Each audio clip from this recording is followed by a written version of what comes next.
You've seen all of these moments, you've shared the clips, you've laughed at the memes, but what you were never shown is what they actually meant. Because behind some of the most infamous Premier League headlines of the last 3 decades were stories of power abused, money hidden, violence excused, politics ignored, and entire careers quietly uprooted. And while Sky showed you the surface, the drama, the quotes, the press conferences, the true consequences were often softened, rushed past, or left unexplained. These weren't just bad days at the office, they were scandals, and they didn't start with corruption in a boardroom. They started with a headbutt that the entire country treated like a joke. And by the end, one of these stories will make you realize football never actually fixed the problem.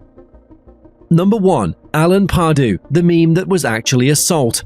On the afternoon of March 1, 2014, Alan Pardew was the manager of Newcastle United, a Premier League club, live on national television, standing just feet away from the pitch. Then, in a moment that instantly went viral, he leaned forward and headbutted Hull City midfielder David Mailer. It became a meme within minutes, a gif, a punchline. On some shows, it was replayed with comedy sound effects. Pundits joked about Pardew losing his head, and phone-ins treated it like a wild, one-off outburst rather than something that might end a career. What almost nobody framed it as was what it actually was: a man in authority physically attacking a player in the middle of a professional workplace. Any player who did that to a manager would likely face a career-ending suspension, but Pardew, he received a 7-match touchline ban, a fine, a few awkward jokes on television, and the football world moved on. Newcastle also fined him and issued what they called a formal warning, but even that felt like part of the PR cleanup rather than a genuine threat to his job. There was never a serious conversation about power, about workplace violence, about what it meant for a manager to lose control in front of millions and still be treated as a lovable rogue.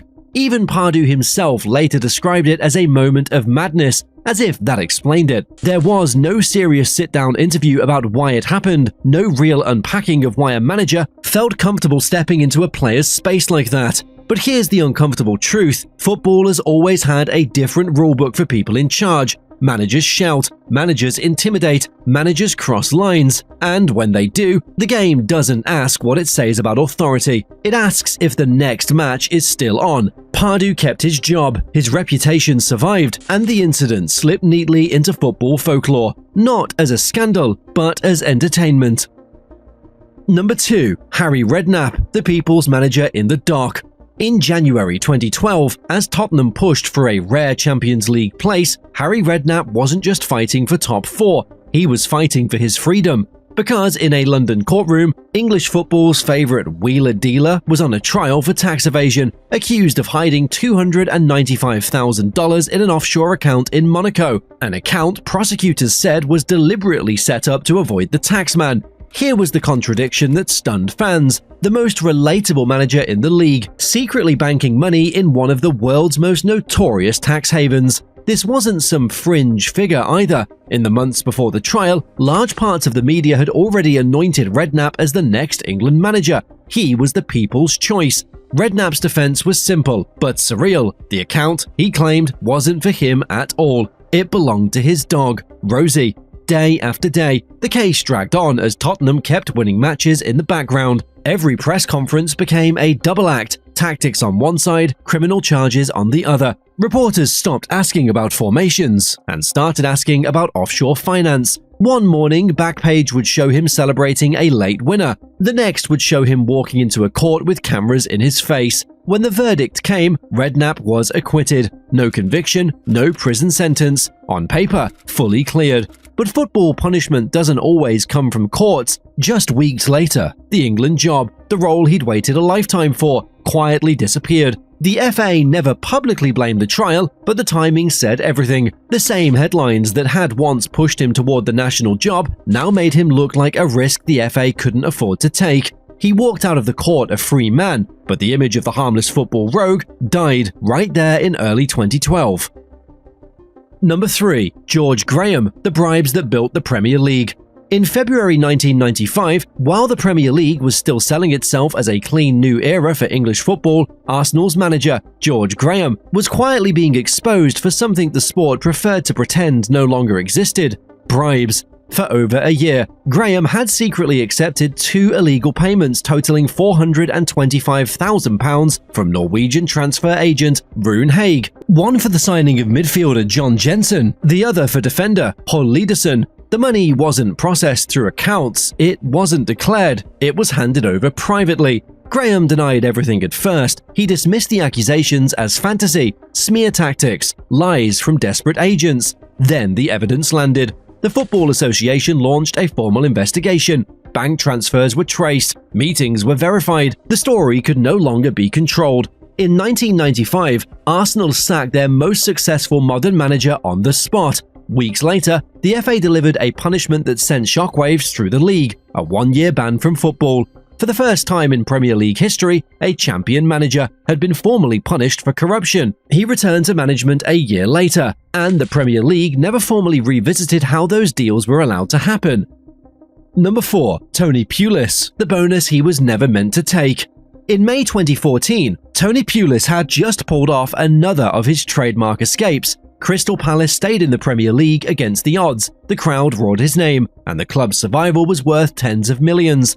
Days later, Pulis walked into the chairman's office with a request. He wanted £2 million of a bonus, paid early. The reason, he said, was urgent: a personal land deal, a time-sensitive investment, a private matter that needed immediate help. Palace agreed. 3 months later, before the new season even kicked off, Pulis abruptly resigned. What followed wasn't a football dispute, it was a courtroom war. Crystal Palace sued their former manager, accusing him of deliberate deception. They claimed the land purchase story had been false, that the bonus had been taken under false pretenses with no intention of staying at the club long term. In 2016, after years of legal fighting, a High Court judge ruled against Pulis. The court found that he had actively misled the club. He was ordered to pay £3.7 million in damages and legal costs. The judgment still stands, and within 2 years, Tony Pulis was back managing in the Premier League.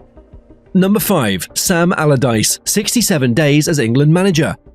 In July 2016, Sam Allardyce finally received the job he'd chased for nearly 2 decades: England manager. The appointment was sold as stability, experience, the reliable Premier League firefighter trusted with the national team. He managed 1 match, a 1-0 win against Slovakia in September. 3 weeks later, he was gone. The reason wasn't results, it was a secret recording.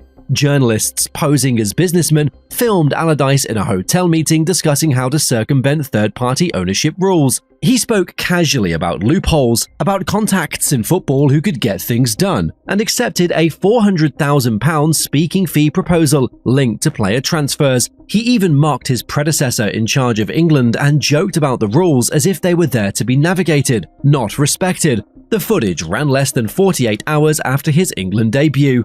By the next morning, he had resigned. Inside the FA, emergency meetings were called. The organisation was already under pressure to prove it was modern, transparent, and serious about integrity.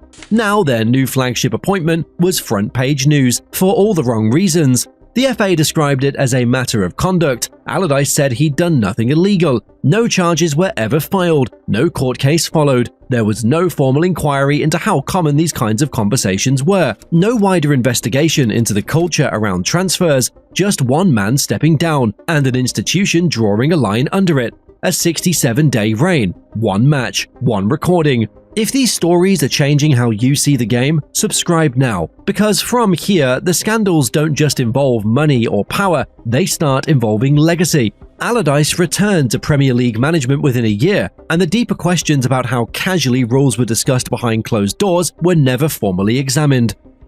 Number 6. Steven Gerrard, when legacy meets sportswashing.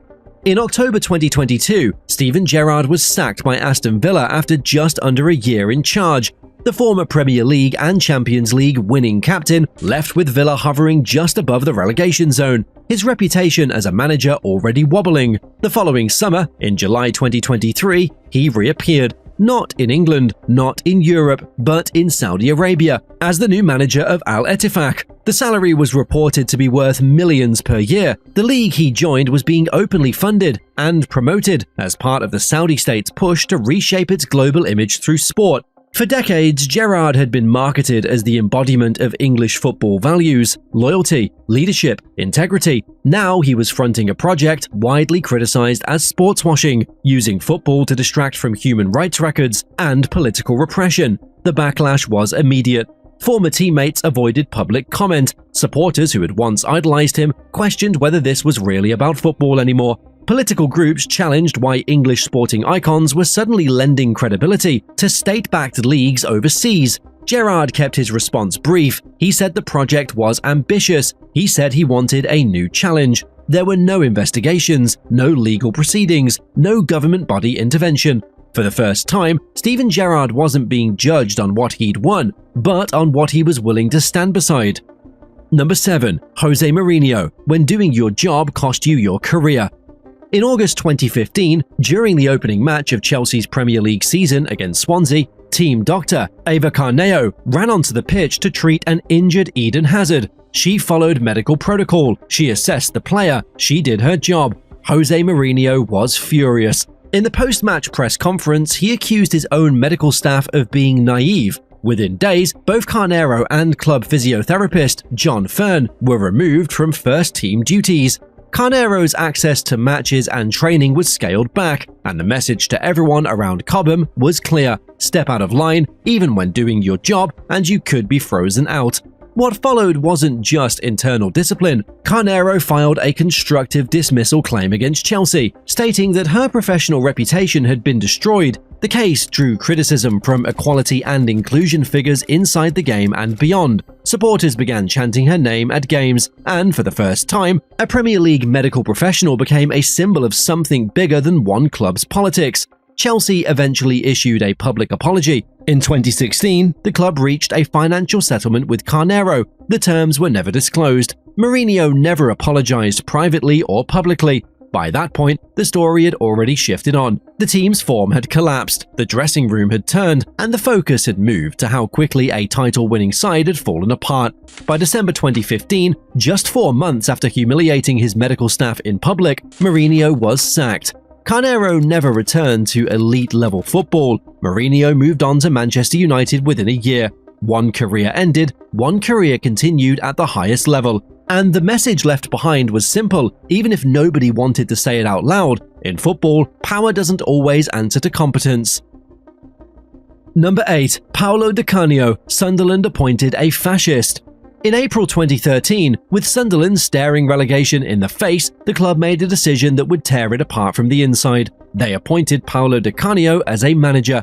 Within hours, the backlash wasn't about tactics, formation, or survival. It was about politics. Di Canio had publicly described himself as a fascist. He had been photographed giving Mussolini-style salutes to fans during his playing career in Italy. These were not rumours, they were on record. And now, a Premier League club in one of England's most historically working-class cities had put him in charge. The response was immediate. Supporter groups demanded answers. Anti-fascist organisations staged protests. The Durham Miners Association, whose banner had flown at the Stadium of Light for years, removed it in public opposition. Local MPs and community figures spoke out, asking how a club so deeply tied to Labour history and trade union identity could justify the appointment.